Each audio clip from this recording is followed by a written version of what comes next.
is the Independent Remuneration Panel for Wales Draft Annual Report 2024-25, and I'll hand over to Rachel to present this report. Thank you, Chair. So the purpose of this report is to present the Draft Independent Remuneration Panel for Wales Annual Report 24-25, to provide members the opportunity to provide comment on its content as part of the consultation process. Members will recall this from last year as well. We get this each year as part of the All Committees Forward Work Programme. Excuse me.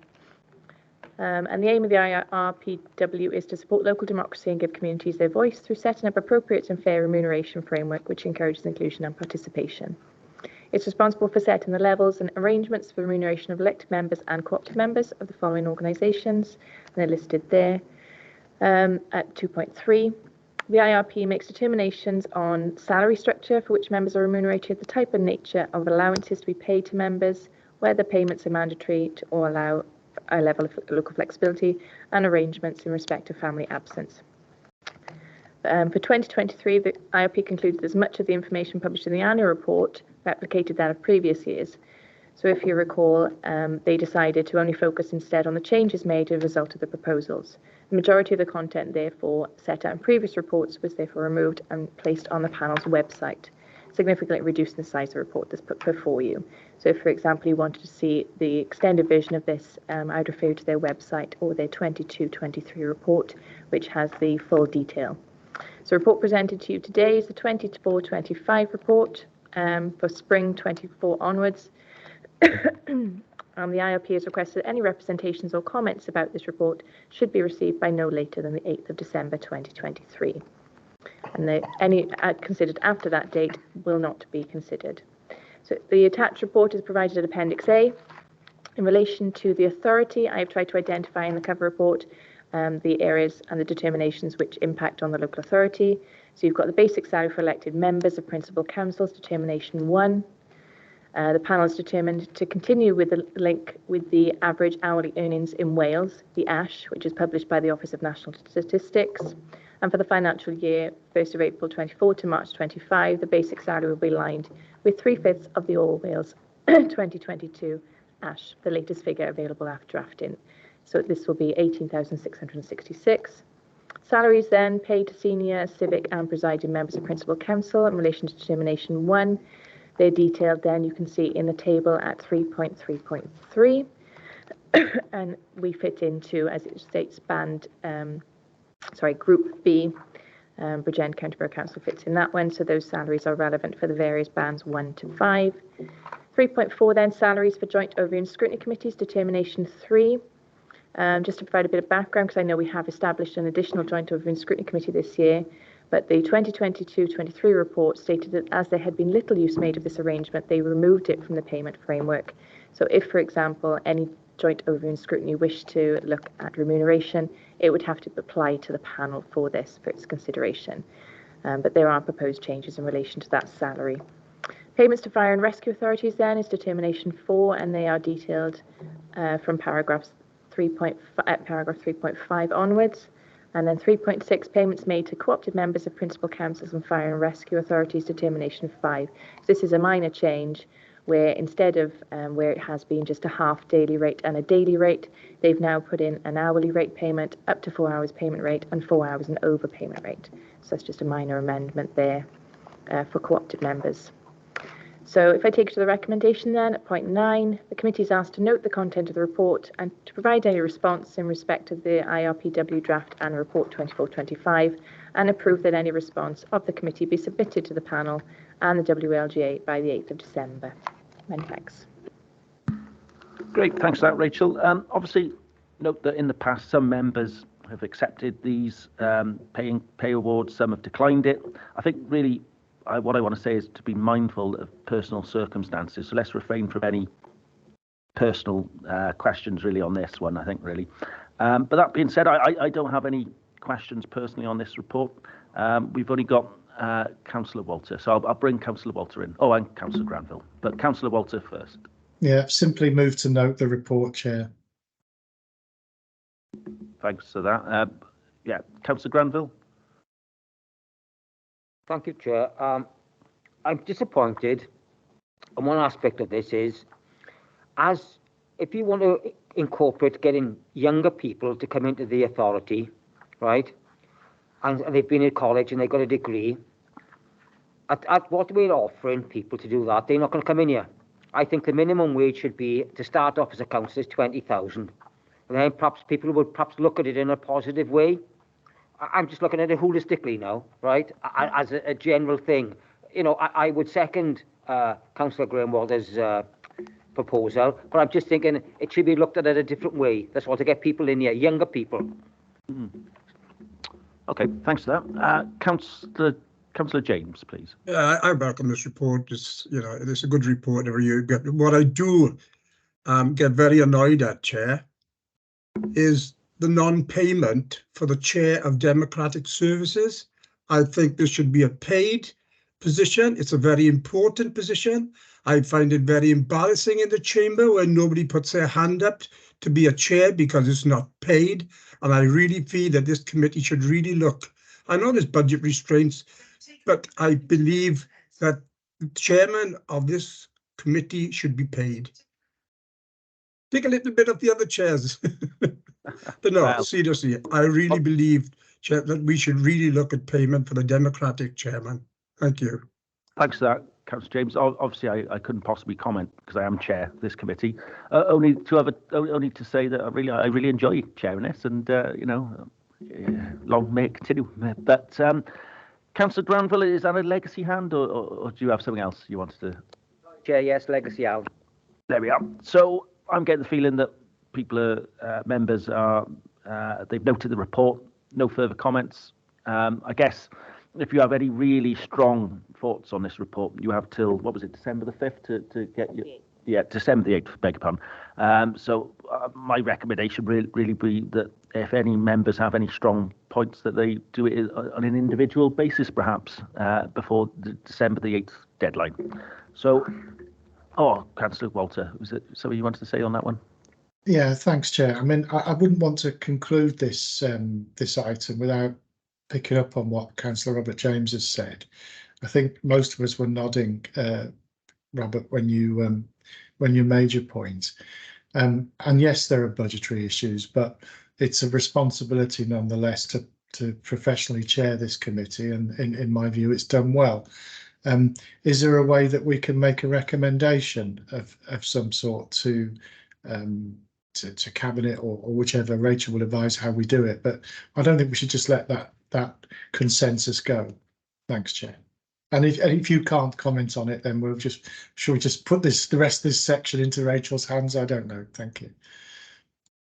Yeah, I'm a little bit uncomfortable about commenting on it for obvious reasons, but I don't know. I mean, maybe Rachel could include it in the minutes, however she sees fit, really, I suppose. But thanks for the comments. That's really useful. If there's no other comments, go on. Yeah, sorry.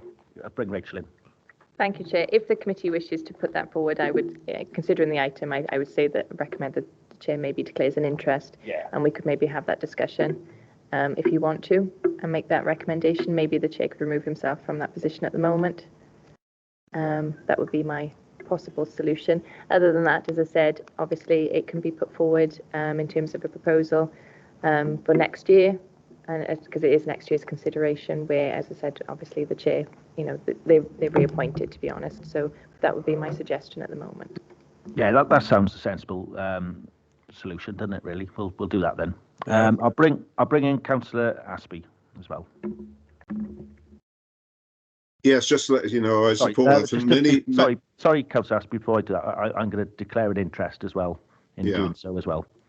For many, many, many years, ever since I've been on this council, this has been the forgotten committee, basically, because there's no remuneration. So it was left to the good people to pick up the pieces, while the paying committees, everybody scramble for.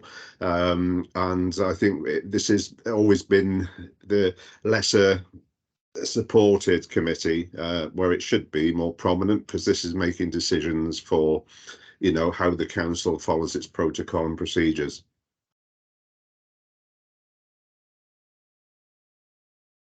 Okay. So I'll just get a little bit of advice. Is this something we want to discuss now then? Yes, please, Chair. Okay, so in that case then, I'm going to declare a prejudicial interest. and I'm going to leave the meeting for a little bit. Who's going to take over for chair now? Oh, there we are. I can't be chair. I can member. I can certainly, if we can look to nominate a temporary replacement chair, if that's okay. Does it have to be Any someone in the nominations? room, in the chamber? Or? No, it doesn't. No. Well, I'm Could happy I to do it, nominate Chair. Councillor Robert James, who was previously a chair of this committee? Yeah. Can I get a seconder for that, please? Yeah. Yes, agreed. Yeah, everyone Right. agrees? Okay, thank you. Yeah. Thank you, Graham. This is what I proposed, and I think this should be taken forward, as Councillor Apsey quite rightly says. All right, and I've said it for many years that this should be a paid position, and I think it's now quite an important committee. We do make the decisions, and I feel that this should be a paid position, and we should be taking this forward. Yeah. All agreed with that? Yeah. Oh, yeah. Thank you. Thank you. I'll make that a formal recommendation from the committee then to go forward. Thank you. Oh, bear with me. I'll just go and get back the chair.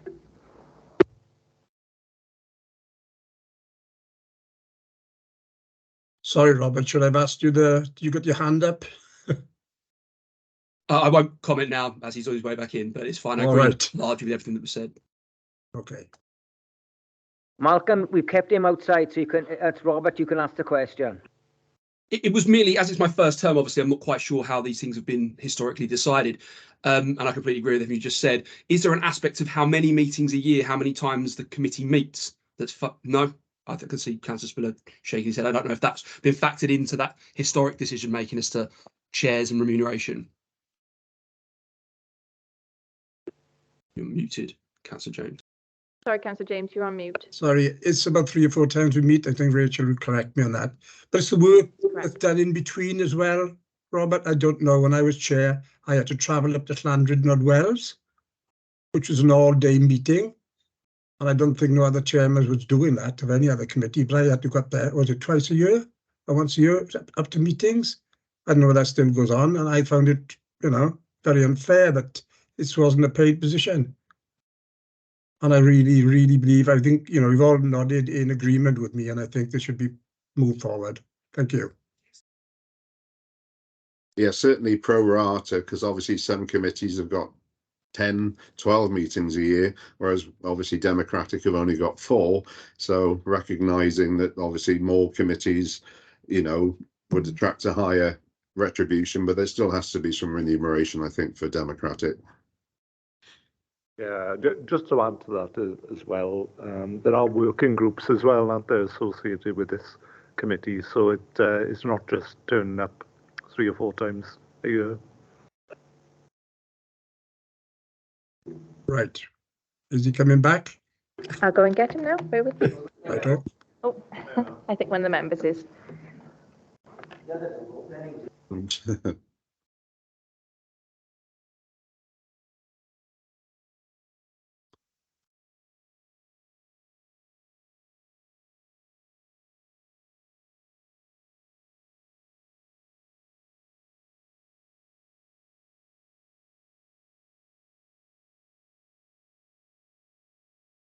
And now he's back from outer space.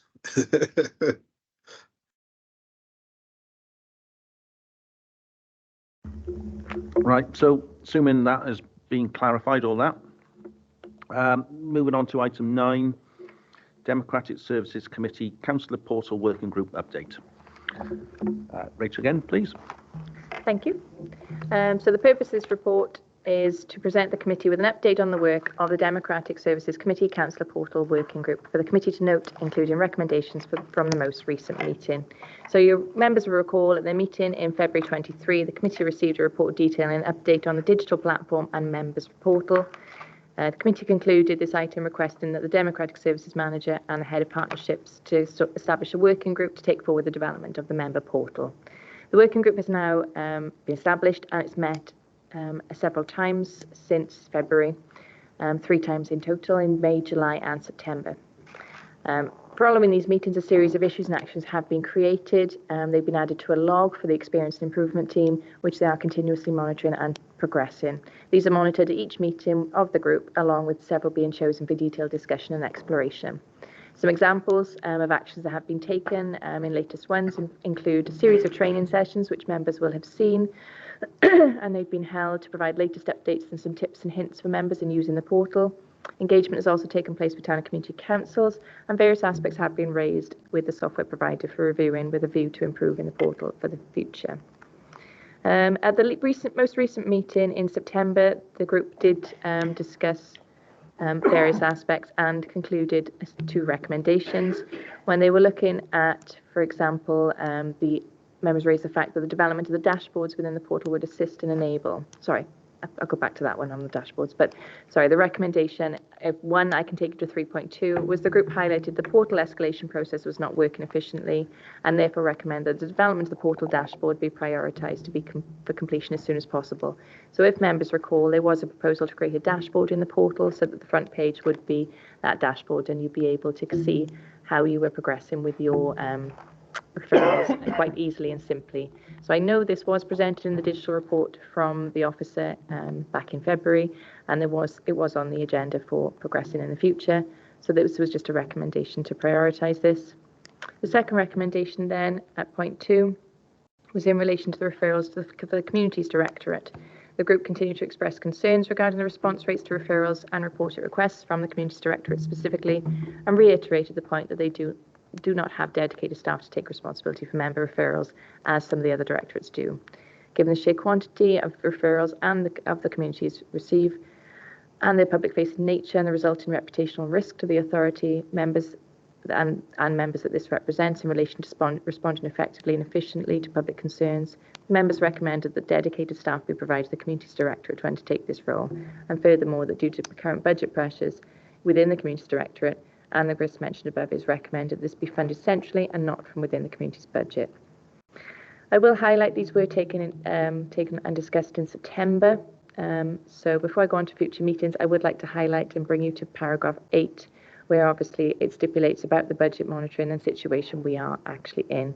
So in terms of the recommendations, given the current financial position, there will be limited, if any, budget pressures funded in 24-25. Therefore, the recommendations, as it states, will be very, very difficult to implement if funding is required for that. Future meetings are scheduled to take place for the portal. We're due to meet, I think, on the 7th of November. We'll be discussing various aspects such as service areas with service area representatives from each directorate. We'll be looking at service level agreements, so the timings for responses to each referral, actions related to redirecting referrals, ownership of referrals, and containing responses in the portal and split referrals, with the need for officers to gather other information from an external organisation. We would like to, I would like to pass on from the group that they would like to encourage any members to contact them or myself with any queries they have regarding the portal, and we can raise that as part of their work. They expressed they'd be more than happy to do this. So if I take you to the recommendations, please, is to note the update provided in this report on the work of the portal working group, and to consider the recommendations from the working group at points 3.2 and 3.3, however, having consider the financial implications identified in the report as well. Thank you. Yeah, thanks for that, Rachel. I mean, my immediate thoughts is that when the portal works well, it works really well. I'm fairly comfortable getting around it now, thanks to some training. For members who are new, they probably wouldn't have experienced the previous regime. Previously, an officer directed referrals across for members. That worked fairly well, but I'm assuming that was discontinued. I'm assuming because of financial and resources reasons. Perhaps the council felt that wasn't value for money, and they've adopted this. I'm a little bit concerned that this appears to be, I don't know, it doesn't seem to be value for money. So much work is continuing to go on it, and that would rather defeat that reason. So I wouldn't mind knowing, really how much resources and financial resources is going into this referral system, if that's possible. But that being said, I'm personally fairly comfortable with it. And like I say, when it does work well, it works well. I'm not convinced. I think you raised the point in your report. I'm not convinced some departments are adequately equipped to deal with referrals, and perhaps some individual officers aren't comfortable with it as well. So they're my points. I'll go to Councillor Walter first, please. Yeah, thanks, Chair. For my sins, I chair this working group, and I think we have made some progress in terms of identifying issues. There's been a prioritised work list. There have been some subtle and gradual improvements to the members portal. And for example, Jess now is available in the ante room as we go into full council meetings to give assistance to individual members. One of the difficulties has been trying to separate the process from individual referrals that have got lost in the ether.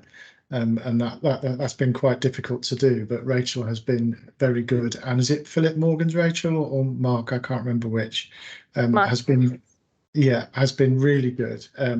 Members of the working group, when they have had issues around the process not working properly, we've sent them on details as to what's happened, referrals being closed when they're not complete, that kind of thing. And he has, by going behind the scenes, if you like, tried to understand why things are happening and slowly put them right.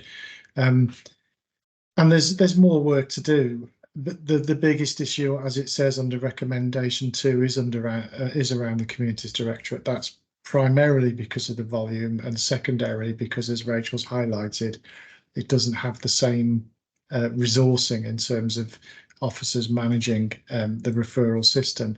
Where we go from here, given the current financial constraints, I don't know. But I just wanted to reassure members that, I think it's a relatively effective, albeit low-key working group, and we are scheduled to meet again early next month, and we'll report back. Thanks, Chair. Yeah, thanks for that. That's really useful comments. So there's some good work going on in that working group. I'll move on to Councillor Asprey, please. Yeah, I think it would be, beneficial for us to have democratic services speak to certain departments, because obviously the busiest one we all know is highways, and that's the one that obviously takes quite a long time. But there are a couple of other departments within this authority that are dire, to say the least. I mean, I don't know whether I hold the record, Rachel. I think 6 years I've got a referral outstanding with property, so there's got to be a few words said regarding the referral process, because that is just not acceptable. Even Democratic Services chased it up 3 times and they still didn't reply. It's very frustrating, and there should be a dedicated person that should be ensuring that their department sort of meets a minimum standard. Yep, thanks for that. So yeah, I'm going to bring Rachel in as well.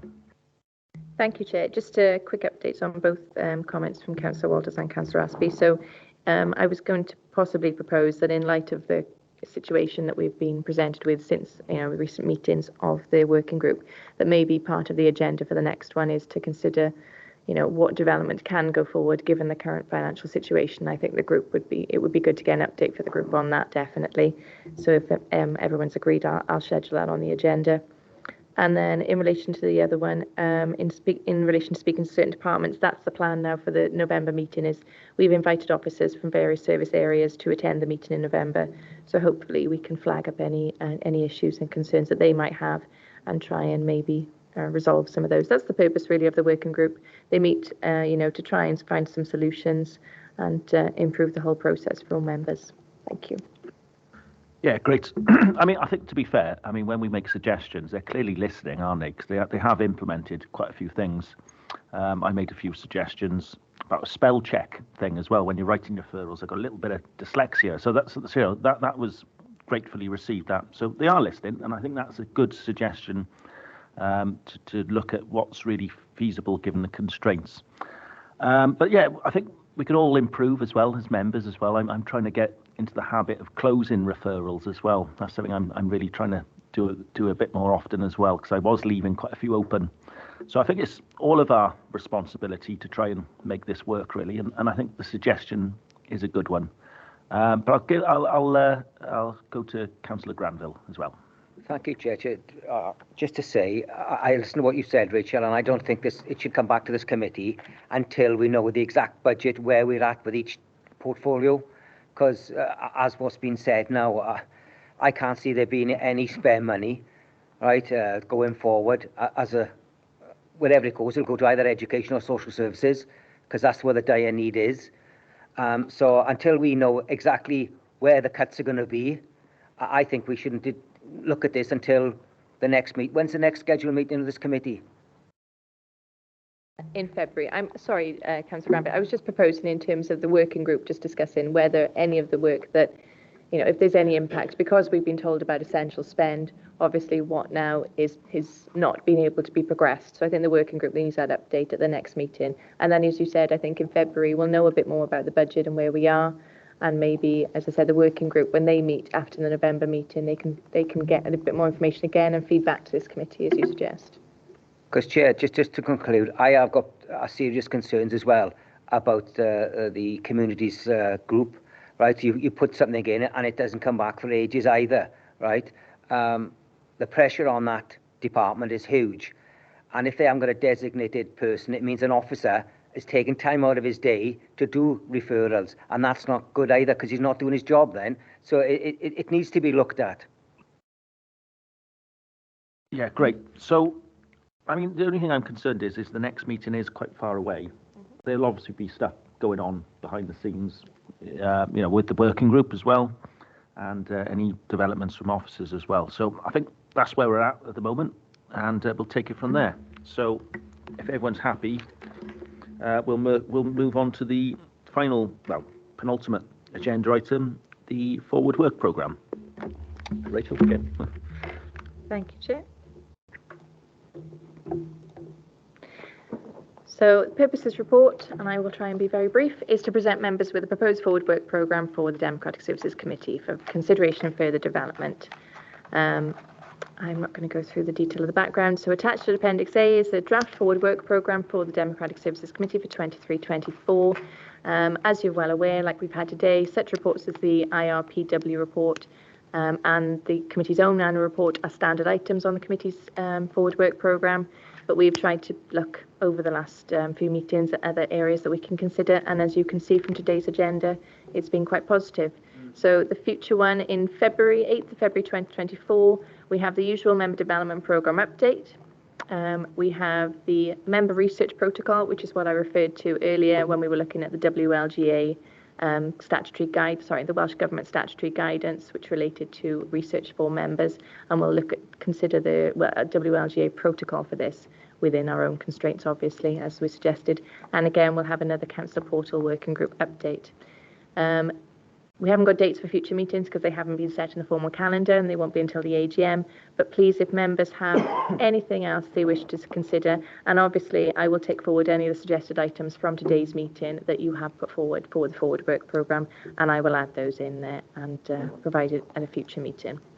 Were there any other items that members wish to consider as part of the Forward Work Programme, please? I think they're quite potentially meaty topics there, aren't they?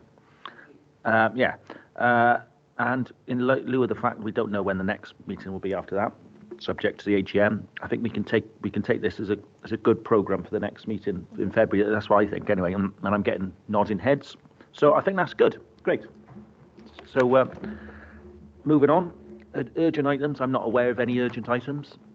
So I think with that, I'd like to close the meeting and thank you for your attendance.